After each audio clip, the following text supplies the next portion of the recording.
जन्माद्यस्य यतोऽन्वयादितरतश्चार्थेष्वभिज्ञस्वराट् तेने ब्रह्महृदाय आदिकवये मुह्यन्ति यं सूरयः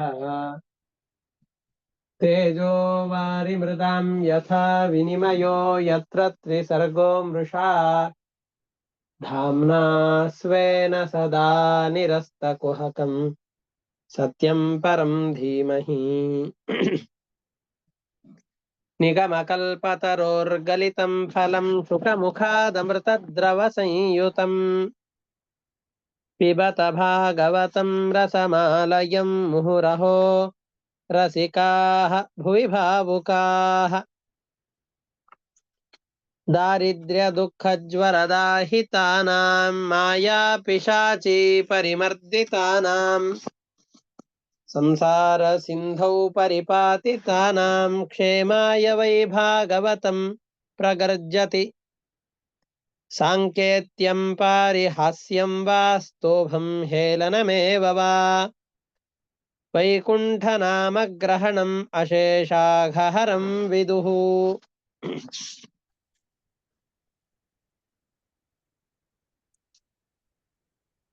ಸ್ವಯಂಭುವ ಮತ್ತು ಶತರೂಪಾ ದೇವಿಯರ 5 ಜನ ಮಕ್ಕಳಲ್ಲಿ ಆಕೂತಿ, ಪ್ರಸೂತಿ, ದೇವಹೂತಿ ಈ 3 ಜನರ ಕಥೆಯನ್ನು ನಿರೂಪಣೆ ಮಾಡಿ ಉತ್ತಾನಪಾದನ ಚರಿತ್ರೆಯನ್ನು ಪೂರ್ತಿಯಾಗಿ ಅವರ ವಂಶದ ಚರಿತ್ರೆಯನ್ನು ನಿರೂಪಣೆ ಮಾಡಿ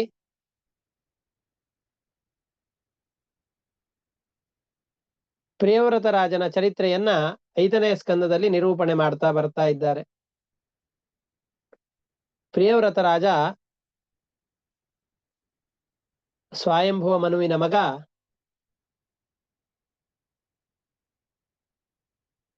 ಸನ್ಯಾಸಿ ಆಗ್ತೇನೆ ಅಂತ ಹೋದಂತಹವನು ಬ್ರಹ್ಮದೇವರ ಆದೇಶದಂತೆ ಗೃಹಸ್ಥಾಶ್ರಮವನ್ನ ಸ್ವೀಕಾರ ಮಾಡಿ ಬರಹಿಷ್ಮತಿ ಎಂಬಂತಹ ಕನ್ಯೆಯನ್ನ ವಿವಾಹವಾಗಿ ಅವಳಲ್ಲಿ 10 ಜನ ಮಕ್ಕಳನ್ನ, ಒಬ್ಬ ಪುತ್ರಿಯನ್ನ ಪಡೆದಿದ್ದಾನೆ. 3 ಜನ ಸನ್ಯಾಸಿಗಳಾಗಿ ತೆರಳಿದ್ದಾರೆ. ಇನ್ನು 7 ಜನರನ್ನ ಪ್ರಿಯವ್ರತ ರಾಜ ತಾನು 7 ದ್ವೀಪಗಳನ್ನ ನಿರ್ಮಾಣ ಮಾಡಿ ಜಂಬೂ, ಪ್ಲಕ್ಷ, ಶಾಲ್ಮಲಿ, ಕುಶ, ಕ್ರೌಂಚ, ಶಾಖ, ಪುಷ್ಕರಗಳೆಂಬಂತಹ 7 ದ್ವೀಪಗಳಿಗೆ ಇವರನ್ನ ಅಧಿಪತಿಗಳನ್ನಾಗಿ ಮಾಡಿದ್ದಾನೆ. ಅದರಲ್ಲಿ ಅಗ್ನಿಧ್ರ ರಾಜ ಜಂಬೂ ದ್ವೀಪಕ್ಕೆ ಅಧಿಪತಿಯಾಗಿದ್ದಾನೆ.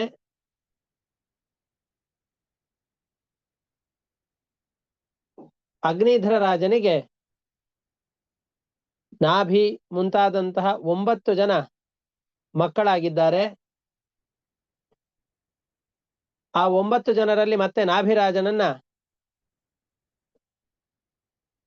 ತನ್ನ ನಾಭಿ ಎಂಬಂತ ತನ್ನ ಜಂಬೂ ದ್ವೀಪವನ್ನು 9 ವರ್ಷಗಳಾಗಿ ವಿಭಾಗ ಮಾಡಿ 1 ವರ್ಷಕ್ಕೆ ಅಧಿಪತಿಯನ್ನಾಗಿ ಮಾಡಿದ್ದಾನೆ.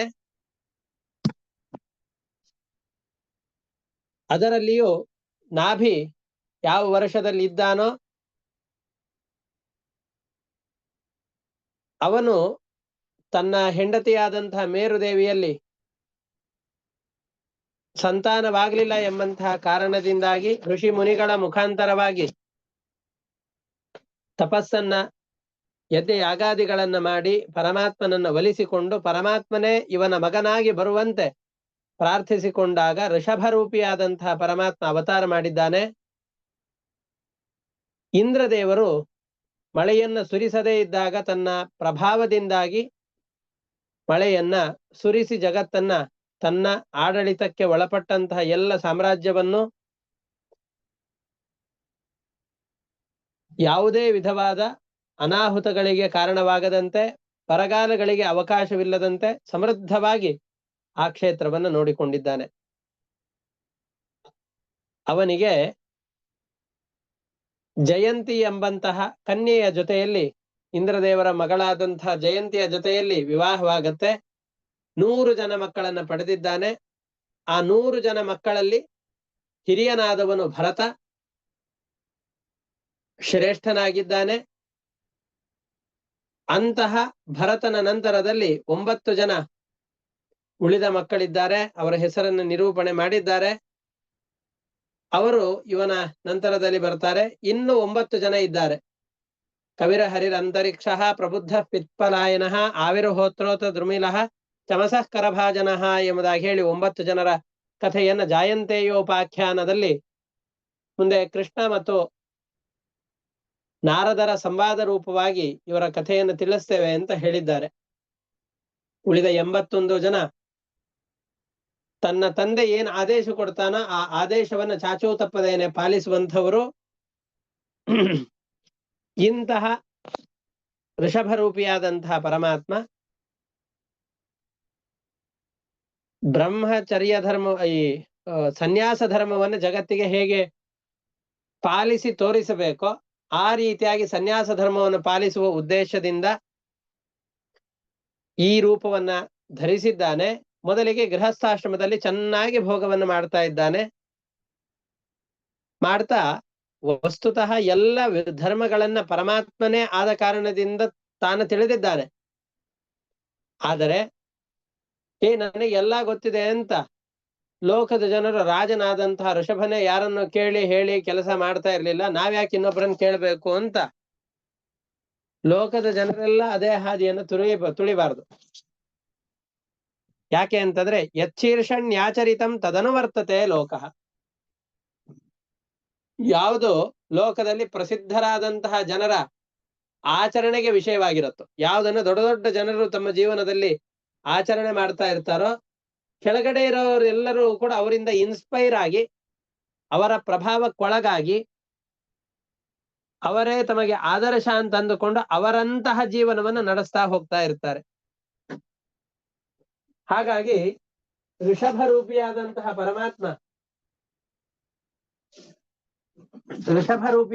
ಪರಮಾತ್ಮ ತಾವು ಈ ರೀತಿಯಾಗಿ ಸ್ತೋತ್ರವನ್ನು ಮಾಡಿದಾಗ, ಒಂದೇ ನಿಮಿಷ.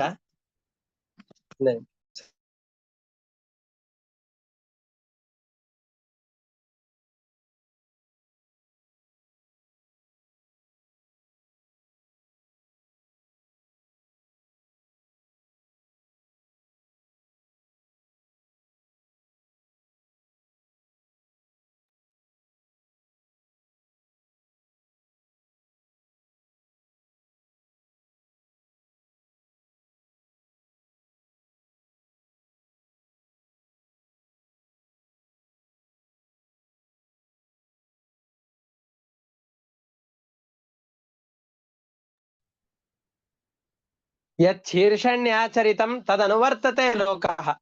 ಶ್ರೇಷ್ಠರಾದಂತಹ ಜನರು ಯಾವ ಜೀವನವನ್ನು ನಡೆಸ್ತಾ ಇರ್ತಾರೋ ಅದೇ ಜೀವನ ಶೈಲಿಯನ್ನ ಲೋಕದಲ್ಲಿರುವಂತಹ ಎಲ್ಲ ಜನರು ಕೂಡ ನಡೆಸ್ತಾ ಇರ್ತಾರೆ.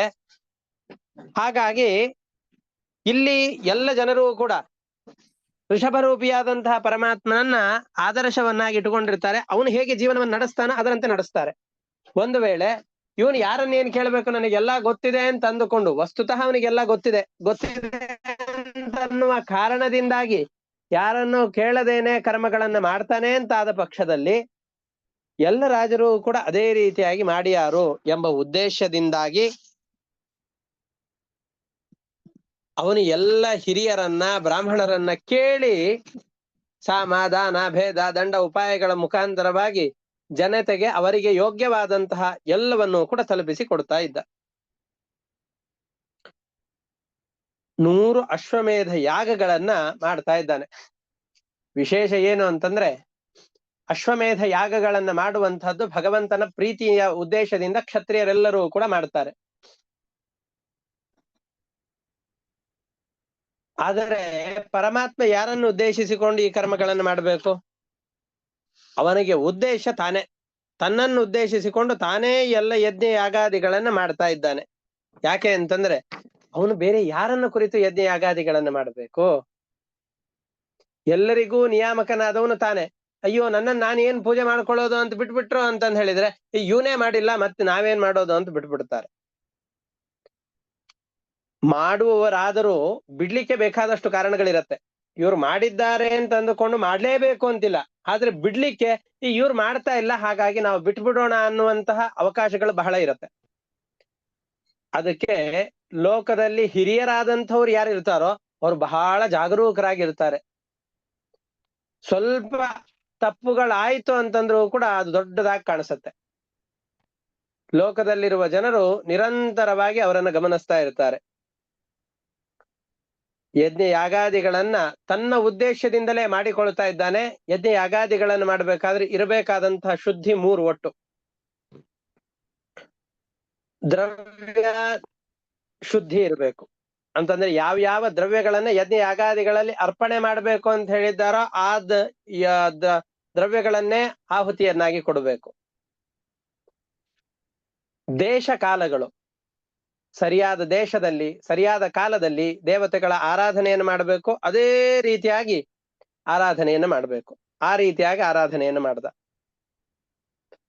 ಆಮೇಲೆ ಶ್ರದ್ಧೆ ಮತ್ತು ಋತ್ವಿಜರು ಮಾಡುವ ಕರ್ಮಗಳನ್ನ ಪರಿಶುದ್ಧವಾದಂತಹ ಮನಸ್ಸಿನಿಂದ ಮಾಡಬೇಕು ಮತ್ತು ಬ್ರಾಹ್ಮಣರನ್ನು ಮುಂದೆ ಮಾಡಿಕೊಂಡು ಕರ್ಮಗಳನ್ನ ಆಚರಣೆ ಮಾಡಬೇಕು.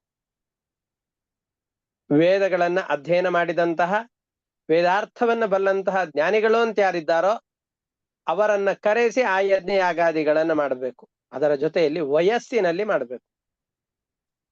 ಯಾವ್ದಾದ್ರೂ ಸತ್ಕರ್ಮಗಳನ್ನು ಮಾಡ್ತೇವೆ ಅಂತಾದ್ರೆ ಕೈಯಲ್ಲಿ ಮೈಯಲ್ಲಿ ಎಲ್ಲ ಶಕ್ತಿಯೂ ಕೂಡ ಹಣ್ಣಾಗಿ ಹೋದ ಮೇಲೆ ಕರ್ಮಗಳನ್ನು ಮಾಡ್ತೇವೆ ಅಂತ ಮಾಡಬಾರ್ದು. ಬಾಲ್ಯೇನ ತಿಷ್ಠಾಸೇತ್. ಅತ್ಯಂತ ಇದರಲ್ಲಿ ಒಂದು ಕೆಳಗಡೆಯಲ್ಲಿ ಹೇಳ್ತಾರೆ, ಯಜ್ಞಗಳನ್ನ ಮಾಡೋದು ಅಂತಾದ್ರೆ ಯೌವನ ಕಾಲದಲ್ಲಿಯೇನೆ ಯಜ್ಞ ಯಾಗಾದಿಗಳನ್ನು ಮಾಡ್ಬೇಕು. ಯಜ್ಞ ಅಂತಂದ್ ಹೇಳಿದ್ರೆ ಬರೀ ಅಗ್ನಿಯಲ್ಲಿ ಆಹುತಿಯನ್ನು ಹಾಕೋದು ಇಷ್ಟೇ ಅಂತ ಅಂದ್ಕೊಳ್ಬಾರ್ದು. ನಾವು ಬೇಕಾದಷ್ಟನ್ನು ಕೇಳಿದ್ದೇವಲ್ಲ, ದ್ರವ್ಯ ಯಜ್ಞ, ಜಪಯಜ್ಞ, ದಾನಯಜ್ಞ, ವಾಗ್ಯಜ್ಞ, ಮಾನಸಿಕವಾದ ಯಜ್ಞಗಳು. ವಾಗ್ಯಜ್ಞ ಅಂತಂದ್ರೆ ನಿರಂತರವಾಗಿ ಮಾತಿನಿಂದಾಗಿ ಪರಮಾತ್ಮನನ್ನ ಸ್ತೋತ್ರ ಮಾಡ್ತಾ ಇರೋದು. ನಿರಂತರವಾಗಿ ಪರಮಾತ್ಮನ ಸ್ತೋತ್ರಗಳನ್ನ, ಮಂತ್ರಗಳನ್ನ, ನಮಗೆ ಗೊತ್ತಿರುವಂತಹ ದಾಸರ ಪದಗಳನ್ನ ಹೇಳಿ ಭಗವಂತನನ್ನ ಕೊಂಡಾಡುವಂತಹದ್ದು. ಅದೇ ರೀತಿಯಾಗಿ ದ್ರವ್ಯ ಯಜ್ಞ ಅಂತಂದ್ರೆ ಯಾರಿಗೆ ಯಾವ ಪದಾರ್ಥಗಳು ಅಪೇಕ್ಷಿತವಾಗಿದೆಯೋ ಅವರಿಗೆ ನಿಷ್ಕಾಮವಾಗಿ ಇದು ನನ್ನ ಕರ್ತವ್ಯ ಎಂಬ ದೃಷ್ಟಿಯಿಂದಾಗಿ ಅವರಿಗೆ ಆ ಪದಾರ್ಥಗಳನ್ನು ಮುಟ್ಟಿಸೋದು. ಇನ್ನೊಂದು ಅಗ್ನಿಮುಖವಾಗಿ ದೇವತೆಗಳನ್ನ ಆರಾಧನೆ ಮಾಡೋದು. ಜ್ಞಾನ ಯಜ್ಞ, ದಿನನಿತ್ಯದಲ್ಲಿ ಭಗವದ್ವಿಷಯಕವಾದಂತಹ ಒಂದಲ್ಲ ಒಂದು ಚಿಂತನೆಗಳನ್ನ ನಾನು ಹೊಸದಾಗಿ ಕಲಿತುಕೊಳ್ಬೇಕು ಅಂತ ಅದರ ಕಡೆಯಲ್ಲಿ ಪ್ರವೃತ್ತಿ. ಈ ಯಜ್ಞವನ್ನ ವಯಸ್ಸಿನಲ್ಲಿದ್ದಾಗಲೇ ಮಾಡ್ಬೇಕು. ವಯಸ್ಸಾದ ಮೇಲೆ ಮಾಡ್ತೇವೆ ಅಂತಂದ್ರೆ ಆಗೋದಿಲ್ಲ. ಸರಿಯಾದ ವಯಸ್ಸಿಗೆ ಸರಿಯಾದ ದ್ರವ್ಯಗಳನ್ನ ಬಳಸಿ ಉಚಿತವಾದಂತಹ ದೇಶದಲ್ಲಿ, ಯಾವುದೋ ಒಂದು ತಿಪ್ಪೆ ಇದೆ, ತಿಪ್ಪೆ ಪಕ್ಕದಲ್ಲಿ ಆ ಥರ ಅಲ್ಲ, ಅದಕ್ಕೆ ಅಂತ ತೀರ್ಥಕ್ಷೇತ್ರಗಳು ಅಂತಿರುತ್ತೆ. ದೇವತೆಗಳು ಎಲ್ಲ ಕಡೆಯಲ್ಲೂ ಇರ್ತಾರೆ ಅಂತಂದುಕೊಂಡು ಸ್ನಾನದ ಕೋಣೆಯಲ್ಲೋ ಅಥವಾ ನಾವೆಲ್ಲ ಮಲಗುವ ಕೋಣೆಯಲ್ಲೋ ಬಂದು ಪೂಜೆಯನ್ನು ಮಾಡಬಾರ್ದು. ಅದಕ್ಕೆ ಅಂತ ದೇವರ ಕೋಣೆ ಅಂತಿರತ್ತೆ, ಅಲ್ಲಿಯೇ ಹೋಗಿ ಧ್ಯಾನವನ್ನು ಮಾಡಬೇಕು, ಅಲ್ಲೇ ಪೂಜೆಯನ್ನು ಮಾಡಬೇಕು. ನೀರು ಬರತ್ತೆ ಅಂತ ಅಂದುಕೊಂಡು ಅಡಿಗೆ ಮನೆಯಲ್ಲಿ ಸ್ನಾನ ಮಾಡ್ಲಿಕ್ಕೆ ಹೋಗ್ಬಾರ್ದು. ಸ್ನಾನದ ಮನೆಯಲ್ಲಿಯೇ ಹೋಗಿ ಸ್ನಾನವನ್ನು ಮಾಡಬೇಕು. ಇದು ದೇಶ, ಯಾವ್ಯಾವ ಕಾಲದಲ್ಲಿ ಯಾವ್ಯಾವ ದೇಶದಲ್ಲಿ ಆ ಕರ್ಮಗಳನ್ನು ಮಾಡಬೇಕೋ ಸರಿಯಾದ ದೇಶ ಸರಿಯಾದ ಕಾಲದಲ್ಲಿ ಆ ಕರ್ಮಗಳನ್ನು ಮಾಡುವಂತ. ಈ ರೀತಿಯಾಗಿ ತಾನೇ ತನ್ನನ್ನ ಅಶ್ವಮೇಧ ಯಾಗಗಳ ಮುಖಾಂತರವಾಗಿ ಆರಾಧನೆ ಮಾಡಿಕೊಳ್ತಾ ಇದ್ದಾನೆ. ಇದನ್ನೇ ಹೇಳ್ತಾ ಇದ್ದಾರೆ, ಭಗವಾನ್ ಋಷಭ ಸನ್ಯಃ ಆತ್ಮತಂತ್ರ ಸ್ವಯಂ ನಿತ್ಯ ನಿವೃತ್ತ ಅನರ್ಥ ಪರಂಪರಃ. ತನಗೆ ಯಾವ ಅನರ್ಥಗಳೂ ಇಲ್ಲ, ಕೇವಲ ಆನಂದಾನುಭವ ಈಶ್ವರ ಏವಂ ವಿಪರೀತವತ್ ಕರ್ಮಾಣಿ ಆರಭಮಾಣಃ ಕಾಲೇನ ಅನುಗತಂ ಧರ್ಮ ಆಚಾರೇಣ ಉಪಶಿಕ್ಷಯನ್ ಧರ್ಮಂ ಆಚಾರೇಣ ಉಪಶಿಕ್ಷಯನ್ ಅತದ್ವಿದ್ವಾಂಸಂ ಉಪಶಾಂತಃ ಮೈತ್ರಃ ಕಾರುಣಿಕಃ ಧರ್ಮಾರ್ಥ ಯಶಃ ಪ್ರಜಾನಂದಾಮೃತ ವಿರೋಧೇನ ಗೃಹೇಶು ಲೋಕಾನ್ ನಿಯಮಯತ್. ಪರಮಾತ್ಮನಿಗೆ ಯಾವ ಅನರ್ಥಗಳ ಸೋಂಕು ಇಲ್ಲ, ನಿರಂತರವಾಗಿ ಸುಖವನ್ನ ಅನುಭವಿಸುವಂತಹವನು ಅವನು, ಸರ್ವಶಕ್ತನಾಗಿದ್ದಾನೆ. ಆದರೂ ನಾವೆಲ್ಲರೂ ಅವನಂತ ಅಲ್ಲಲ್ಲ. ಹಾಗಾದ್ರೆ ನಾವು ಹೀಗಾದ್ರೂ ಮಾಡಿ ಸರಿಯಾದ ಜೀವನವನ್ನ ನಡೆಸಬೇಕು. ಸತ್ಕರ್ಮಗಳನ್ನ ಮಾಡ್ತಾ ಜೀವನದ ಸಾರ್ಥಕ್ಯವನ್ನ ಪಡಿಬೇಕು ಅಂತಾದರೆ ನಾವು ಹೇಗೆ ಧರ್ಮಾಚರಣೆಗಳನ್ನ ಮಾಡಬೇಕೋ ಆ ರೀತಿಯಾಗಿ ಧರ್ಮಾಚರಣೆಯ ಮಾರ್ಗವನ್ನ ನಮಗೆ ತೋರಿಸಿಕೊಡುವ ಉದ್ದೇಶದಿಂದ ಗೃಹಸ್ಥಾಶ್ರಮದಲ್ಲಿ ಹೇಗಿರಬೇಕು ಅಂತ ತೋರಿಸಿಕೊಡ್ಲಿಕ್ಕೋಸ್ಕರವಾಗಿ ತಾನು ಗೃಹಸ್ಥಾಶ್ರಮವನ್ನ ಸ್ವೀಕಾರ ಮಾಡಿ ತಾನು ಆಚರಣೆ ಮಾಡಿ ಜನರಿಗೆ ತೋರಿಸ್ತಾ ಇದ್ದಾನೆ. ಯಾಕೆ? ಯಚ್ಛೀರ್ಷಣ್ಯಾಚರಿತಂ ತದನುವರ್ತತೆ ಲೋಕಃ. ಮಹಾತ್ಮರು ಯಾವುದನ್ನ ಆಚರಣೆ ಮಾಡ್ತಾರೋ ಎಲ್ಲ ಜನರು ಕೂಡ ಅದನ್ನೇ ಆಚರಣೆ ಮಾಡ್ತಾರೆ. ಭಗವದ್ಗೀತೆಯಲ್ಲೂ ಇದೇ ವಾಕ್ಯ, ಯದ್ಯದಾಚರತಿ ಶ್ರೇಷ್ಠ ತತ್ತದೇವೇತರೋ ಜನಃ ಸಯತ್ ಪ್ರಮಾಣಂ ಕುರುತೆ ಲೋಕಸ್ತದನು ವರ್ತತೆ. ಶ್ರೇಷ್ಠ ಯದ್ಯದಾಚರತಿ, ಶ್ರೇಷ್ಠರಾದಂತಹ ವ್ಯಕ್ತಿಗಳು ಯಾವುದನ್ನ ಮಾಡಿ ತೋರಿಸ್ತಾರೋ ಜನರಿಗೆ, ಲೋಕಃ ತದನು ವರ್ತತೆ, ಜನರೆಲ್ಲರೂ ಕೂಡ ಕಣ್ಣಿಗೆ ಪಟ್ಟಿಯನ್ನ ಕಟ್ಟಿಕೊಂಡು ಅದು ಸರಿಯೋ ತಪ್ಪೋ ಹಿರಿಯರು ಮಾಡಿದ್ದಾರೆ ಅದನ್ನು ಮಾಡಬೇಕು ಅಂತ ಮಾಡ್ತಾರೆ. ಅದರಿಂದ ನಮೇ ಪಾರ್ಥಾಸ್ತಿ ಕರ್ತವ್ಯಂ ತ್ರಿಷು ಲೋಕೇಶು ಕಿಂಚನ ನಾನವಾಪ್ತಂ ಅವಾಪ್ತವ್ಯಂ ವರ್ತಯೇವಚ ಕರ್ಮಣಿ. ಅರ್ಜುನನೇ ನಾನು ಮಾಡಬೇಕಾದ ಕೆಲಸ ಮಾಡದೆ ಹೋದ್ರೆ ಪಾಪ ಇವ್ಯಾವುದೂ ಇಲ್ಲ, ಇಲ್ಲದೆ ಹೋದರೂ ಕೂಡ ವರ್ತಯೇವಚ ಕರ್ಮಣಿ, ಸತ್ಕರ್ಮಗಳನ್ನು ಅನುಷ್ಠಾನ ಮಾಡೋದ್ರಲ್ಲಿ ನಿರಂತರವಾದ ಆಸಕ್ತಿ ನನಗಿದೆ. ಯಾಕೆ? ಯದಿ ಹ್ಯಹಂ ನ ವರ್ತೇಯಂ ಜಾತು ಕರ್ಮಣ್ಯತಂದ್ರಿತಃ. ಅಯ್ಯೋ ಇದನ್ನ ಯಾಕೆ ಮಾಡ್ಬೇಕಪ್ಪ, ನನಗೇನು ಇದರಿಂದ ಉಪಯೋಗ ಇಲ್ಲ ಅಂತ ಒಂದಲ್ಲ ಒಂದು ಸಮಯದಲ್ಲಿ ಆ ಕರ್ಮಗಳಿಂದ ವಿಮುಖನಾದೆ ಅಂತಂದ ಪಕ್ಷದಲ್ಲಿ ಇದು ಒಂದೇ ಒಂದು ಸಾಕಾಗತ್ತೆ, ಕೃಷ್ಣನೇ ಮಾಡಿಲ್ಲ ನಾವ್ಯಾಕೆ ಮಾಡ್ಬೇಕು ಅಂತ. ಈಗಲೇ ಬೇಕಾದಷ್ಟಂತೇವೆ, ಕೃಷ್ಣನೇ ಕಳ್ಳತನ ಮಾಡಿದ್ದಾನೆ ನಾವ್ಯಾಕೆ ಕಳ್ಳತನ ಮಾಡಬಾರ್ದು, ಕೃಷ್ಣನೇ 16,000 ಜನ ಮಕ್ಕಳ ಮದುವೆ ಮಾಡ್ಕೊಂಡಿದ್ದಾನೆ ನಾವ್ಯಾಕೆ 3 ಜನರನ್ನು ಮದುವೆ ಆಗಬಾರ್ದು,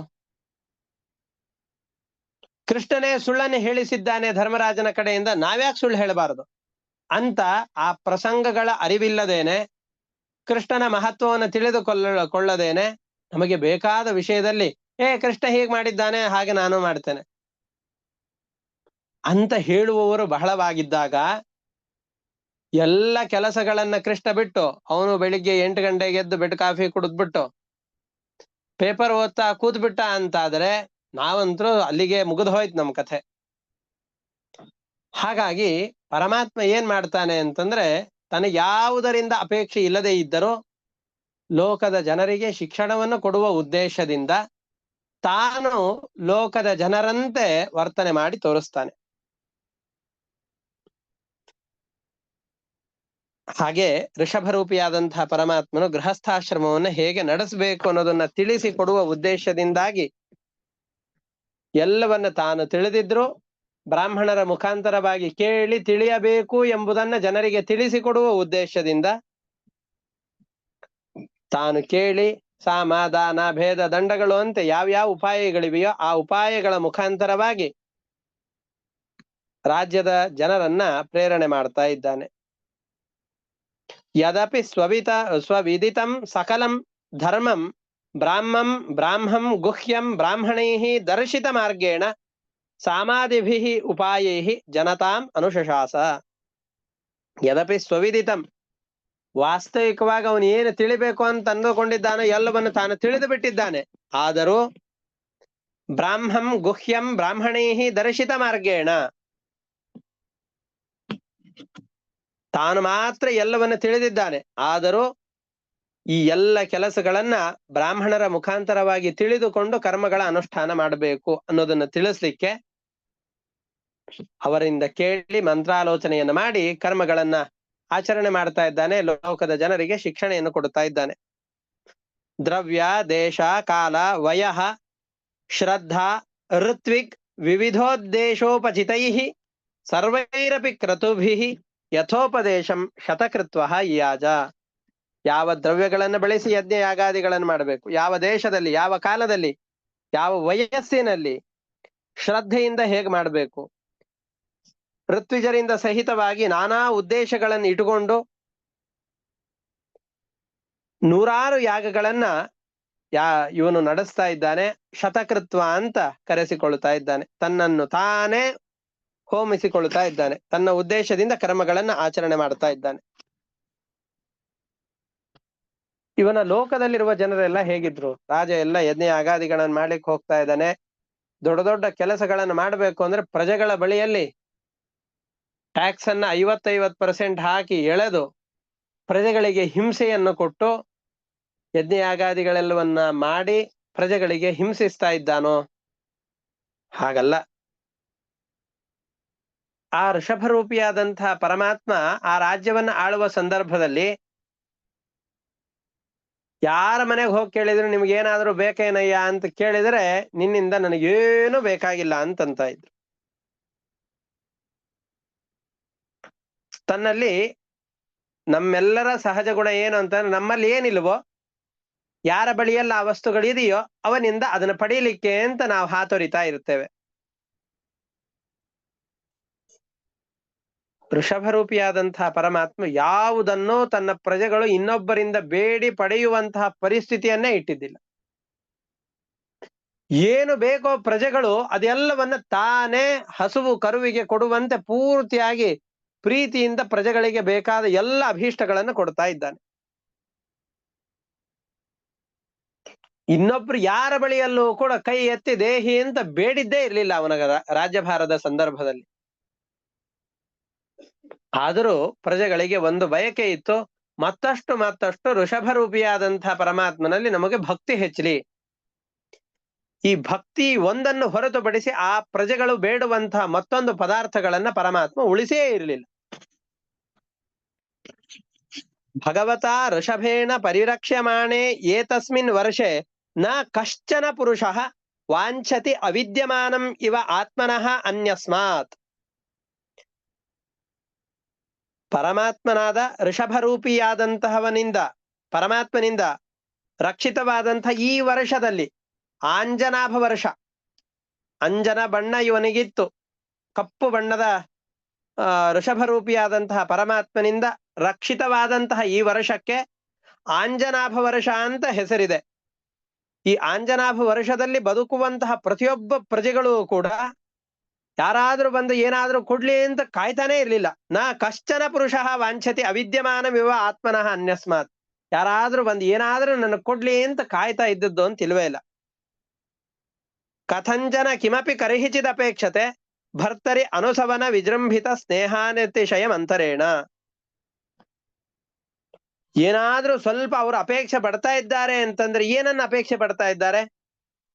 ಭರ್ತರಿ, ತಮ್ಮೆಲ್ಲರಿಗೆ ಒಡೆಯನಾದಂತಹ ಆಂಜನಾಭ ವರ್ಷಕ್ಕೆ ಅಧಿಪತಿಯಾದಂತಹ ಋಷಭರೂಪಿಯಾದಂತಹ ಪರಮಾತ್ಮನ ಅನುಸವನ, ಪ್ರತಿ ಕ್ಷಣದಲ್ಲೂ ಕೂಡ ಮತ್ತೆ ಮತ್ತೆ ಹೆಚ್ಚಾಗುವಂತಹ ಅತಿಶಯವಾದ ಪ್ರೀತಿಯೊಂದನ್ನು ಹೊರತುಪಡಿಸಿ ಮತ್ಯಾವುದರ ಅಪೇಕ್ಷೆಯೂ ಕೂಡ ಅವರಿಗೆ ಇರಲಿಲ್ಲ. ಮತ್ತೆ ಮತ್ತೆ ಅವರು ಕೇಳ್ತಾ ಇದ್ದದ್ದು ಪ್ರವರ್ಧತಾಂ ಭಕ್ತಿರಲೆ ಆಲಂ ಕ್ಷಣೆ ಕ್ಷಣೆ. ಹನುಮಂತ ಭಗವಂತನಲ್ಲಿ ಏನು ಬೇಕು ಅಂತ ರಾಮದೇವರು ವರವನ್ನ ಕೇಳು ಅಂತಂದಾಗ ಈ ಎಲ್ಲವನ್ನೂ ಕೊಟ್ಬಿಟ್ಟಿದ್ದಾರೆ. ಹನುಮನಿಗೆ ಕೊಡ್ಬೇಕಾದಂಥದ್ದು ಏನೂ ಇಲ್ಲ. ಆದ್ರೂ ಏನಾದ್ರೂ ಕೊಡ್ಬೇಕಾ ಕೇಳು ಅಂತ ಹೇಳಿದರೆ ಅವನು ಕೇಳಿದ್ ಒಂದೇ, ಪ್ರವರ್ಧತಾಂ ಭಕ್ತಿರಲಂ ಕ್ಷಣೆ ಕ್ಷಣೆ. ಪ್ರತಿ ಕ್ಷಣದಲ್ಲೂ ಕೂಡ ನಿನ್ನಲ್ಲಿ ಇರುವಂತಹ ಭಕ್ತಿ ವೃದ್ಧಿ ಆಗ್ತಾ ಇರ್ಬೇಕು. ಎಂದೆಂದಿಗೂ ಭಕ್ತಿ ಆಗತಕ್ಕದ್ದಲ್ಲ ಅಂತ ಆ ಭಗವಂತನಲ್ಲಿ ಭಕ್ತಿಯೊಂದನ್ನು ಹೊರತುಪಡಿಸಿ ಬೇರೆ ಏನನ್ನು ಬೇಡಲಿಲ್ಲ. ಅದರಂತೆ ಋಷಭರೂಪಿಯಾದ ಪರಮಾತ್ಮನ ರಾಜ್ಯದಲ್ಲಿರುವ ಪ್ರತಿಯೊಬ್ಬ ವ್ಯಕ್ತಿಗಳು ಬೇಡ್ತಾ ಇದ್ದಂತಹ ವಿಷಯ ಏನು ಅಂತಂದ್ರೆ, ಋಷಭರೂಪಿಯಾದ ಪರಮಾತ್ಮ ನಿನ್ನಲ್ಲಿ ನಮಗೆ ಭಕ್ತಿಯನ್ನ ವೃದ್ಧಿ ಮಾಡು ಅಂತ ಬಯಸ್ತಾ ಇದ್ರು. ರಾಜನಾದವನು ಒಂದು ಕಡೆಯಲ್ಲಿ ಕೂಡಬಾರದು. ತನ್ನ ಯಾವ ಪ್ರದೇಶ ಇದೆಯೋ, ತನ್ನ ನಿಯಮನಕ್ಕೆ ಒಳಪಟ್ಟಂತಹ ಪ್ರದೇಶ ಅಂತ ಯಾವ್ದಿದೆಯೋ ಆ ಎಲ್ಲ ಪ್ರದೇಶಗಳಲ್ಲೂ ನಿರಂತರ ಸಂಚಾರ ಮಾಡ್ತಾ ಜನರ ಕಷ್ಟಗಳನ್ನ ಆಲಿಸಿ ಅವರಿಗೆ ಬೇಕಾದಂತ ಎಲ್ಲವನ್ನ ಕೊಡಬೇಕು.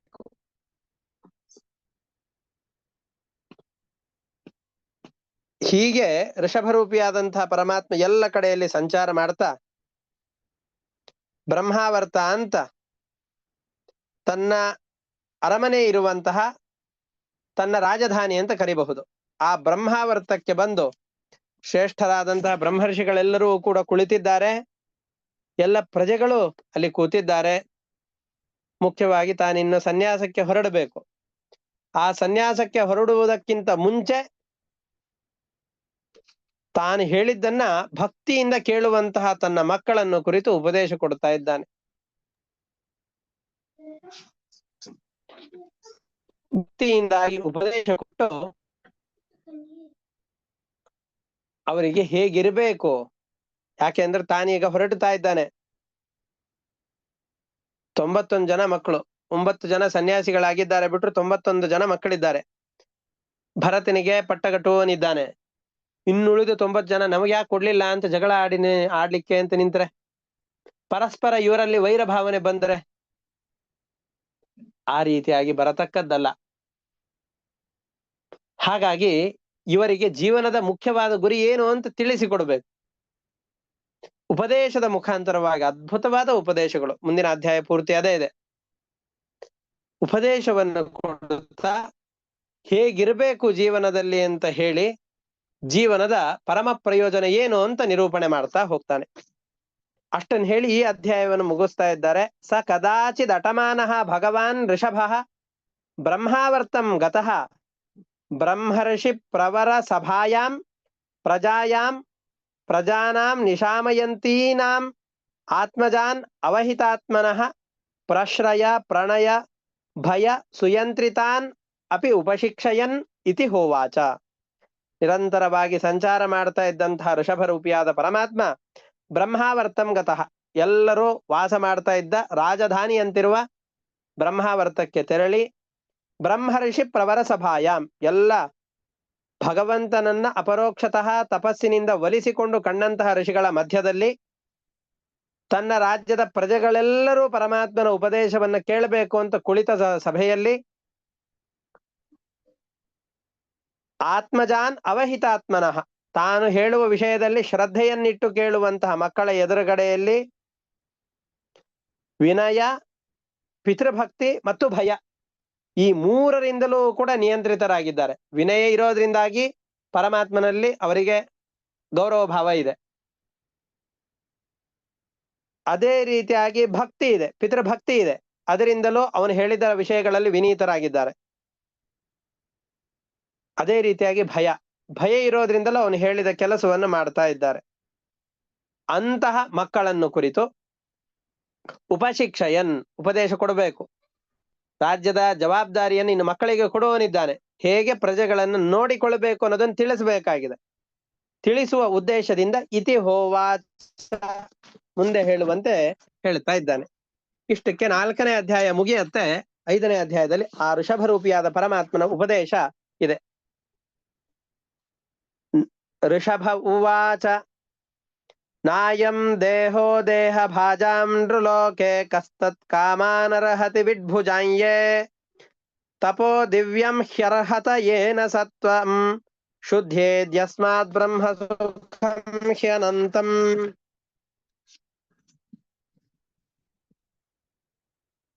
ಮತ್ತೆ ಮತ್ತೆ ಹಿಂದೆ ಯಾವ ವಿಷಯಗಳನ್ನ ನಾವು ಕೇಳಿದ್ದೇವೋ ಅದೇ ವಿಷಯಗಳನ್ನ ಮತ್ತೆ ನಾವು ಈ ವಿಷಯಗಳನ್ನ ದೃಢವಾಗಿ ಮಾಡಿಕೊಳ್ಳಬೇಕು ಎಂಬ ಉದ್ದೇಶದಿಂದ ಹೇಳ್ತಾ ಇದ್ದಾರೆ. ಮನುಷ್ಯರ ಭೋಗಕ್ಕೆ ಅಂತ ಸಿಕ್ಕಿದೆ ಅಂತ ಅಂದುಕೊಂಡಂತಹ ಈ ಶರೀರ ಶಾಶ್ವತವಾದದ್ದಲ್ಲ. ಬಹಳ ಕಾಲ ನಮ್ಮ ವಶದಲ್ಲಿ ಈ ಶರೀರ ಇರೋದಿಲ್ಲ. 8-10 ವರ್ಷಗಳಾಗುವವರೆಗೆ ನಾವ್ ಏನು ಮಾಡಬೇಕು ಅಂತ ಅಂದುಕೊಂಡಿರ್ತೇವೋ ಸ್ವತಂತ್ರವಾಗಿ ಆ ಕೆಲಸಗಳನ್ನು ಮಾಡ್ಲಿಕ್ಕೆ ನಮಗಾಗೋದಿಲ್ಲ.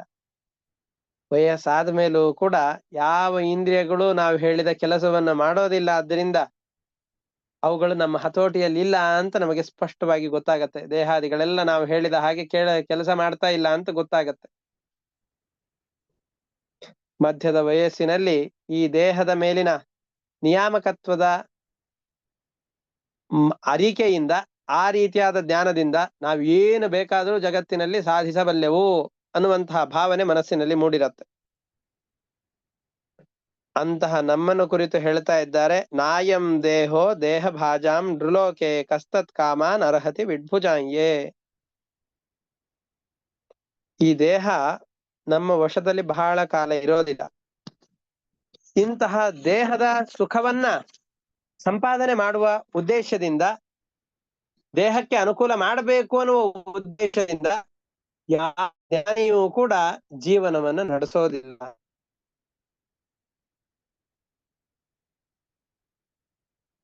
ಯಾಕೆ? ಪ್ರಾಣಿಗಳಿಗೂ ನಮಗೂ ಏನು ವ್ಯತ್ಯಾಸ? ಎಷ್ಟು ಮಾರ್ಮಿಕವಾದ ಮನಸ್ಸಿಗೆ ಚುಚ್ಚುವ ಮಾತನ್ನ ಹೇಳ್ತಾರೆ ಅಂತಂದ್ರೆ, ಕಸ್ತತ್ ಕಾಮ ನರಹತಿ ವಿಡ್ಭುಜಾಂಯೇ. ಮಲ ಮೂತ್ರ ಹೊಲಸನ್ನ ತಿನ್ನುವಂತಹ ನಾಯಿ ಹಂದಿಗಳಿಗೂ ಕೂಡ ಭೋಗಗಳಿವೆ. ಅದರ ಭಕ್ಷಣವೇ, ಮಲಮೂತ್ರಾದಿಗಳ ಭಕ್ಷಣವೇ ಅದಕ್ಕೆ ಭೋಗ. ಅದರಂತೆ ಈ ವಿಷಯ ಪದಾರ್ಥಗಳ ಭೋಗವು ಕೂಡ ತುಚ್ಛ. ಅದರಿಂದ ಸಿಗುವಂತಹ ಸುಖ ಅಶಾಶ್ವತವಾದದ್ದು.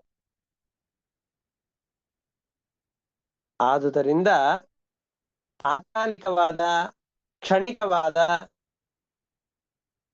ದೇಹದ ತೃಪ್ತಿಯನ್ನು ಕೊಡುವಂತಹ ವಿಷಯ ಪದಾರ್ಥಗಳಿಗೋಸ್ಕರವಾಗಿ ಈ ದೇಹವನ್ನ ಬಹಳವಾಗಿ ದಂಡಿಸಬೇಡಿ.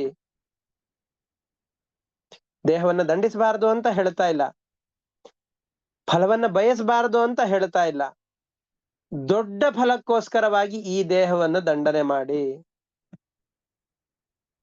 ತಾತ್ಕಾಲಿಕವಾದ, ತತ್ಕ್ಷಣದಲ್ಲಿ ಮಾತ್ರ ಫಲವನ್ನು ಕೊಡುವಂತಹ ಫಲಗಳ ಅಮೂಲ್ಯವಾಗಿ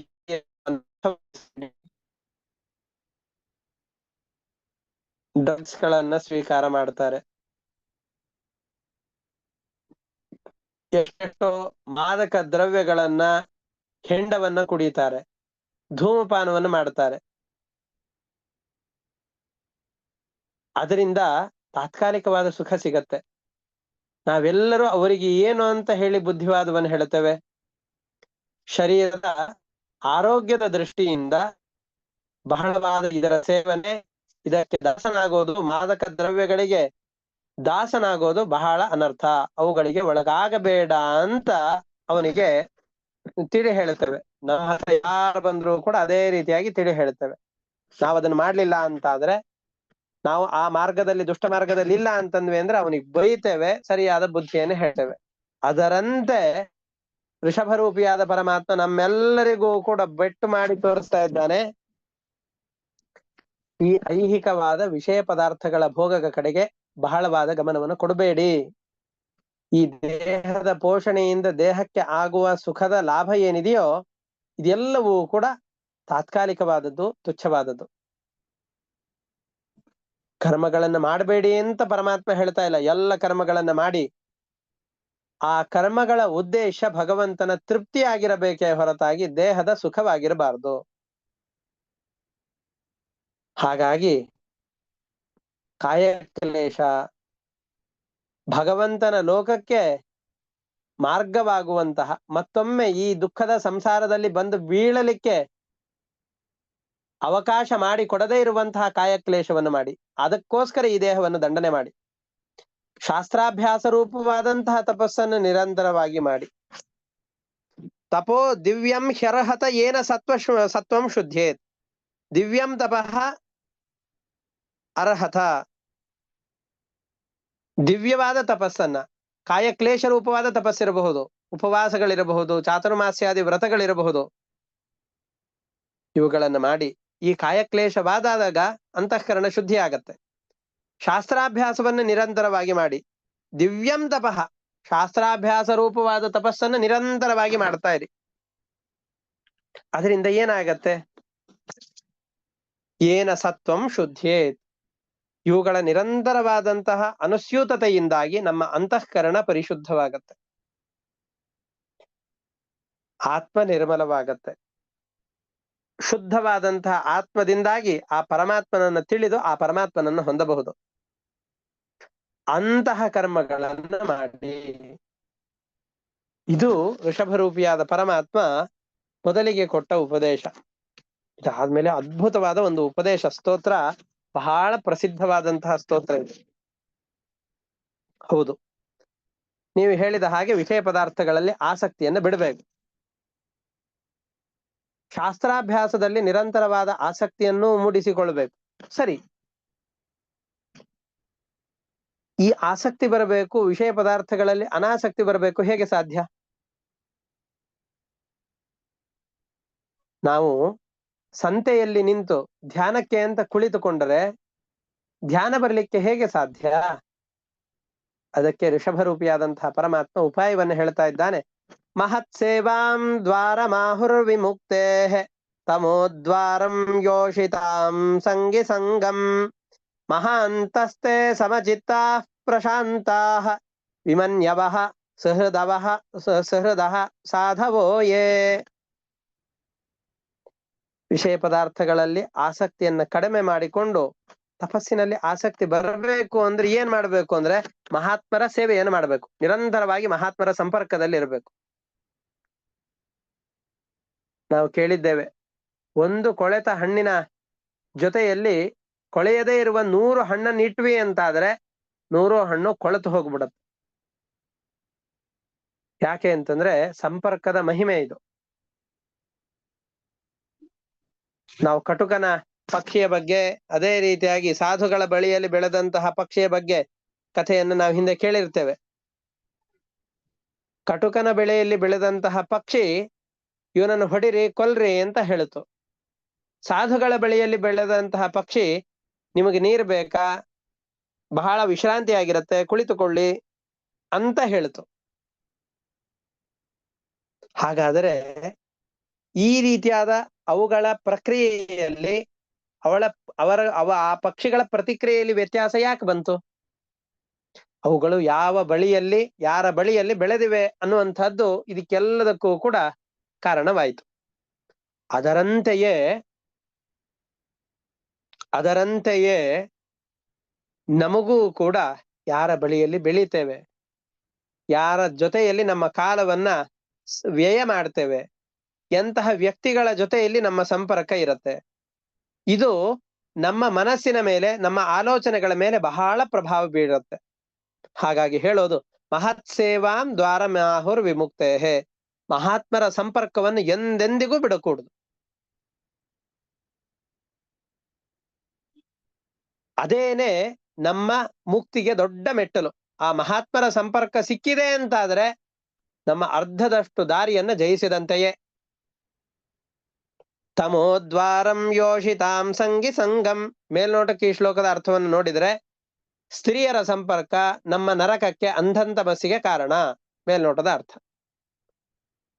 ತಮೋದ್ವಾರಂ ಯೋಷಿತಾಂ ಸಂಗಿ ಸಂಗಂ. ಯೋಷಿತಾಂ ಸ್ತ್ರೀಯರ ಸಂಪರ್ಕ, ತಮೋದ್ವಾರಂ ತಮಸ್ಸಿಗೆ ಕಾರಣ. ಹಾಗಾದ್ರೆ ಹೆಂಡತಿ ಮಕ್ಕಳನ್ನೆಲ್ಲ ಬಿಟ್ಟು ಹೋಗ್ಬೇಕಾ? ಹಾಗಲ್ಲ. ಸ್ತ್ರೀಯರ ಯೋಚನೆ ತಮಸ್ಸಿಗೆ ಕಾರಣ.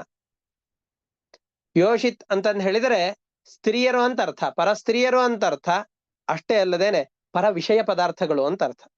ನಿರಂತರವಾಗಿ ವಿಷಯ ಪದಾರ್ಥಗಳ ಆಲೋಚನೆಯಲ್ಲಿರುವಂತಹ ವ್ಯಕ್ತಿಗಳ ಸಂಪರ್ಕ, ಪರಸ್ತ್ರೀಯರ ಬಗ್ಗೆಗಿನ ಆಲೋಚನೆ, ಇವೆಲ್ಲವೂ ಕೂಡ ತಮೋದ್ವಾರಂ, ಇಹದಲ್ಲೂ ಪರದಲ್ಲೂ ದೊಡ್ಡ ಅನರ್ಥಕ್ಕೆ ಕಾರಣ.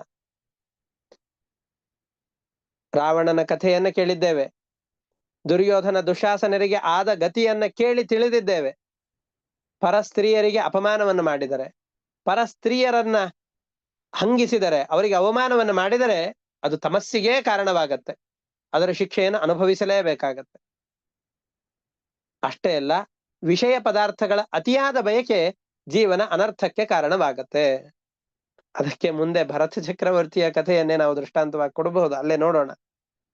ಯಾವುದಾದ್ರೂ ಒಂದು ವಿಷಯ ಪದಾರ್ಥಗಳ ಕಡೆಯಲ್ಲಿ ಸ್ವಲ್ಪ ನಾವು ಆಸಕ್ತಿಯನ್ನು ಬೆಳೆಸಿಕೊಂಡ್ವಿ ಅಂತಾದ್ರೆ ಅದರಿಂದ ದೂರ ಹೋಗುವುದು ಬಹಳ ಕಷ್ಟವಾಗಿ ಬಿಡತ್ತೆ, ಬಹಳ ಕಷ್ಟವಾಗಿ ಬಿಡತ್ತೆ. ತಮೋದ್ವಾರಂ ಯೋಷಿತಾಂ ಸಂಗಿ ಸಂಗಂ. ವಿಷಯ ಪದಾರ್ಥಗಳ ಅತಿಯಾದ ಆಸಕ್ತಿ ಅಥವಾ ದುಷ್ಟ ಜನರ ಸಂಪರ್ಕ ನಮ್ಮ ಅನರ್ಥಕ್ಕೆ, ಇಹದಲ್ಲೂ ಪರದಲ್ಲೂ ಎಲ್ಲಿಯೇ ಆಗಲಿ ಅದು ಅನರ್ಥಕ್ಕೆ ಕಾರಣವಾಗತ್ತೆ. ಹೌದು, ನೀವು ಹೇಳಿದ್ದೆ ಸರಿ. ಮಹಾತ್ಮರ ಸಂಪರ್ಕವನ್ನು ಮಾಡಬೇಕು, ದುಷ್ಟರ ಸಂಪರ್ಕವನ್ನು ಬಿಡಬೇಕು. ಆದ್ರೆ ಮಹಾತ್ಮರು ಯಾರು?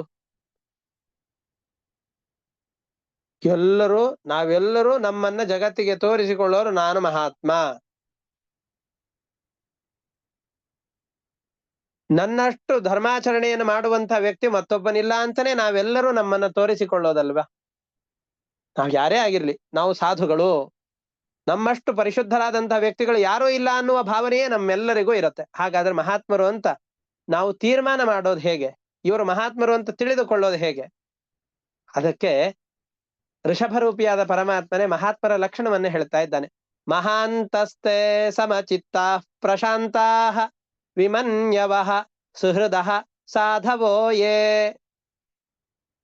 ಸಮಚಿತ್ತಾಹ, ಸುಖ ದುಃಖಗಳು ಬಂದಾಗ ಅದರಿಂದ ಆಗುವ ವಿಕಾರಗಳನ್ನ ಜಯಿಸಿದವರು.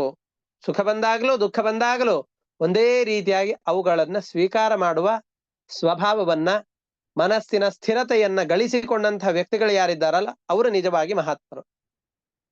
ಅಥವಾ ಆ ದಿಶೆಯಲ್ಲಿ ಪ್ರಯತ್ನವನ್ನು ಪಡ್ತಾ ಇರೋರು ಯಾರಿದ್ದಾರೋ ಅವರು ಮಹಾತ್ಮರು. ಪ್ರಶಾಂತಾಹ, ಸ್ವಚ್ಛವಾದ ಅಂತಃಕರಣ ಇರುವಂಥವ್ರು.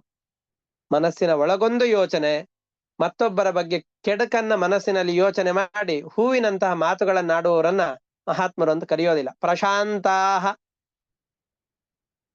ವಿಮನ್ಯವಃ, ಜಗತ್ತಿನಲ್ಲಿರುವ ಯಾವ ವೈಷ್ಣವರ ಮೇಲೂ ಕೂಡ ದ್ವೇಷವನ್ನ ಸಾಧಿಸದೇ ಇರೋರು.